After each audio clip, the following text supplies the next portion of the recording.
اعوذ باللہ من الشیطان اللعین الرجیم بسم اللہ الرحمن الرحیم الحمد للہ ذی المن والاحسان وذی العز والسلطان الذي خلق الانسان وعلمه البیان والصلاة والسلام على نبی الانس والجان ام الامکان واب الاکوان رحمة على الخلق من الرحمن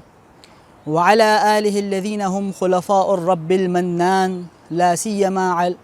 بقية الله الذي هو صاحب الزمان واللعنة الدائمة على أعدائهم من الآن إلى آخر الزمان. أما بعد فقد قال الرحمن في القرآن بسم الله الرحمن الرحيم شهر رمضان الذي أنزل فيه القرآن. سامعین و ناظرین محترم، استقبال ماہ مبارک رمضان کے حوالے سے یہ گفتگو کی جا رہی ہے اور قرآن مجید کی معروف و مشہور آیت سورہ بقرہ، قرآن مجید کا دوسرا سورہ، آیت کا نشان 185، جس آیت کے ایک حصے کی تلاوت کا شرف حاصل کیا. ارشاد رب العزت ہوتا ہے شہر رمضان، رمضان کا مہینہ، الذی انزل فیہ القرآن، وہ مہینہ ہے جس میں قرآن کو نازل کیا گیا. سامعین محترم، رمضان المبارک کا مہینہ وہ مہینہ ہے جسے خدا نے شہر اللہ یعنی خدا کا مہینہ کہا، جس کے بارے میں سید الشہور یعنی تمام مہینوں کا سردار کہا گیا، جسے شہر التوبہ، شہر الرحمہ، شہر المغفرہ اور دیگر بہت سے ناموں سے نوازا گیا. اور یہ وہ بابرکت مہینہ ہے جس مہینے کا نام خدا نے اپنی آخری کتاب یعنی قرآن مجید میں بھی ذکر کیا، جس آیت کی تلاوت کا شرف آپ کی خدمت میں حاصل کیا.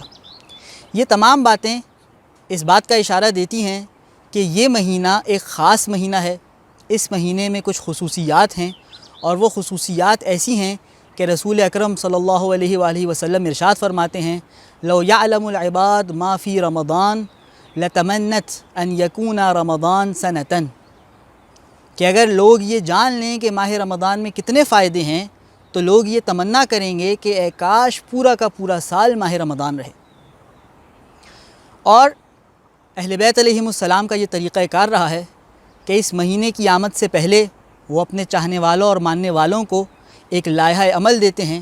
کچھ انسٹرکشنز دیتے ہیں کہ کس طرح اس مہینے کا زیادہ سے زیادہ فائدہ اٹھایا جا سکتا ہے. اور اہل بیت علیہم السلام کے کلام سے جو باتیں ہمیں ملتی ہیں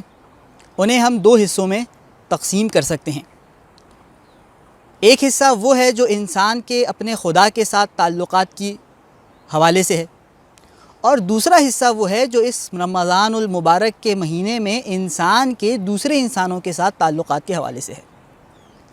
یقیناً ہم علماء کرام سے محافل میں، مجالس میں ایسی بہت سی روایات اور احادیث سنتے ہیں جس میں اس بات کی طرف نشاندہی کی گئی ہے کہ یہ مہینہ انسان اور خدا کے تعلقات کو مضبوط بنانے کے لیے بیحد مفید ہے. لیکن ساتھ ہی ساتھ ائمہ اور اہل بیت علیہم السلام نے یہ بھی ہمیں بتلایا ہے کہ اس مہینے میں انسان بندوں کے ساتھ بھی اپنے تعلقات کو بہتر بنا سکتا ہے اور اس مہینے کو اس غرض کے لیے بھی استفادہ اس سے حاصل کر سکتا ہے. میں صرف ایک حدیث اس حوالے سے آپ کی خدمت میں پیش کروں گا جو کہ شیخ صدوق نے اپنی کتاب فضائل الاشہر الثلاثہ میں ہمارے 8ویں مولا واقع امام رضا علیہ السلام سے نقل کی، جس حدیث میں مولا نے بڑے خوبصورت انداز میں ان دونوں امور کو، حقوق اللہ اور حقوق العباد کو جمع کیا اور اپنے چاہنے والوں تک یہ پیغام پہنچایا کہ اس مہینے میں ان دونوں امور کا برابری کی بنیاد پر خیال رکھنا ہے. میرے مولا واقع فرماتے ہیں الحسنات فی شہر رمضان مقبولہ، جو کوئی بھی نیکی انجام دے گا ماہ رمضان میں وہ قبول ہو جائے گی. والسیئات فیہ مغفورہ، کسی کا کوئی گناہ ہے پالنے والا اس بابرکت مہینے میں ان گناہوں کو معاف فرمائے گا. من قرأ فی شہر رمضان آیۃ من کتاب اللہ عز وجل کان کمن ختم قرآن فی غیرہ من الشہور، جو اس ماہ میں ایک آیت کی تلاوت کرے گا اسے اس قدر ثواب ملے گا جتنا ثواب عام دنوں میں پورا قرآن ختم کرنے پر ملا کرتا ہے. اس کے بعد اب دیکھیے یہاں تک انسان اور اس کے پالنے والے کے تعلقات ہیں، عبد اور معبود کے تعلقات ہیں. اس کے بعد مولا اس دوسرے رخ کو دکھاتے ہیں کہ اس مہینے میں انسان بندوں کے ساتھ اپنے تعلقات کس طرح بہتر کرے۔ مولا فرماتے ہیں من ضحک فیہ فی وجہ اخیہ المؤمن، جو اس مہینے میں، رمضان کا مہینہ، خدا کا مہینہ، لیکن جو اس مہینے میں اپنے مومن بھائی سے مسکرا کر ملے گا تو کیا ثواب ہے؟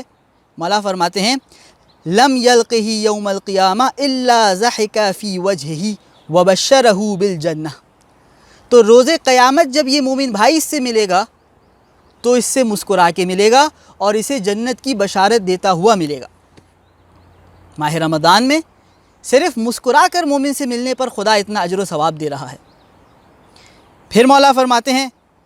من اعان فیہ مؤمنا اعانہ اللہ تعالی علی الجواز علی الصراط یوم تزل فیہ الاقدام،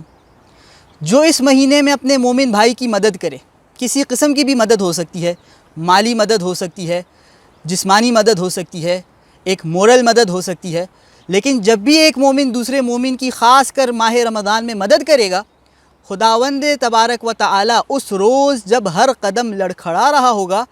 پلِ صراط پر سے گزرتے وقت اس بندہ مومن کی مدد کرے گا۔ پھر میرے مولا ارشاد فرماتے ہیں من کف فیہ غضبہ کف اللہ عنہ غضبہ یوم القیامہ، جو اس مہینے میں اپنے غضب کو، اپنے غصے کو دوسروں سے روک کے رکھے گا، روز محشر خدا اپنے غضب کو اس سے روک کر رکھے گا۔ یہ اس مہینے میں انسان کے دوسرے انسانوں کے ساتھ تعلقات ہونے چاہیے۔ اور پھر مولا آخر میں ارشاد فرماتے ہیں ومن نصر فیہ مظلوما، جو کوئی اس مہینے میں کسی مظلوم کی مدد کرے گا، کسی بھی انداز میں مظلوم کی مدد کرے گا، تو خدا کیا اجر و ثواب دے گا؟ نصرہ اللہ علی کل من عاداہ فی الدنیا، دنیا میں جتنے بھی اس کے دشمن ہوں گے خدا اس کے دشمنوں کے برخلاف اس شخص کی مدد کرے گا۔ وَنَصَرَهُ يَوْمَ الْقِيَامَةِ عِنْدَ الْحِسَابِ وَالْمِيزَانِ، اور جب قیامت کے روز حساب و کتاب کی منزل ہوگی، میزان لگا دیا جائے گا، خداوند تبارک و تعالی اس شخص کی مدد کرے گا جس نے ماہ رمضان میں کسی مظلوم کی نصرت کی ہو۔ پھر مولا اپنی حدیث کو آگے فرماتے ہیں شہر رمضان شہر البرکت و شہر الرحمت و شہر المغفرت و شہر التوبۃ والانابہ، ماہ رمضان برکتوں کا، رحمتوں کا، مغفرتوں کا اور توبہ کا مہینہ ہے۔ یہ حدیث خاص کر میں نے اس وجہ سے پیش کی کہ ہم یہ بات سمجھ سکیں کہ اگر ہم ماہ رمضان میں خدا سے اپنے تعلقات مضبوط کرنا چاہتے ہیں تو ہم پر یہ ضروری ہے کہ خدا کے بندوں سے اپنے تعلقات مضبوط کریں۔ اور اسی بات کی طرف حدیث قدسی میں اشارہ ہوا جو علامہ مجلسی نے اپنی کتاب بحار الانوار میں نقل کی کہ رب العزت فرماتا ہے انا الرحمن، میں رحمان ہوں، خلقت الرحم، میں نے رحم اور رشتہ داروں کو خلق کیا، وشققت لها اسما من اسمی، اور رحم رشتہ داروں کو جو میں نے رحم کا نام دیا وہ اپنے نام رحمان سے نکال کر انہیں دیا۔ فمن وصلها وصلته، جو اپنے رشتہ داروں کے ساتھ جڑے گا میں رب اس کے ساتھ جڑ جاؤں گا۔ ومن قطعها قطعته، جو اپنے رشتہ داروں سے تعلق توڑے گا میں پالنے والا اس سے اپنے تعلقات توڑ دوں گا۔ ہم اگر چاہتے ہیں کہ ماہ رمضان میں پالنے والے سے ہمارے تعلقات جڑے رہیں، مضبوط رہیں، تو ہم پر یہ فرض ہے کہ خدا کے بندوں کے ساتھ اپنے تعلقات کو مضبوط بنائیں، اپنے رشتہ داروں کے ساتھ اپنے تعلقات کو اچھا بنائیں۔ اور اگر کوئی یہ سوال کرے کہ ہمارے رشتہ دار ہم سے ملتے نہیں، ہمارے رشتہ دار ہمارے ہاں آتے نہیں، وہ قطع رحمی کرتے ہیں تو ہم کیا کریں؟ تو اس کے جواب میں رسول خدا کی وہ حدیث جو نبی اکرم سے منقول ہے، رسول خدا ارشاد فرماتے ہیں لیس الواصل بالمکافئ، اچھائی کا جواب اچھائی سے دینے والا صلہ رحمی کرنے والا نہیں ہے۔ پھر کون ہے صلہ رحمی کرنے والا؟ وَلَكِنَّ الْوَاصِلَ الَّذِي إِذَا قُطِعَتْ رَحِمُهُ وَصَلَ،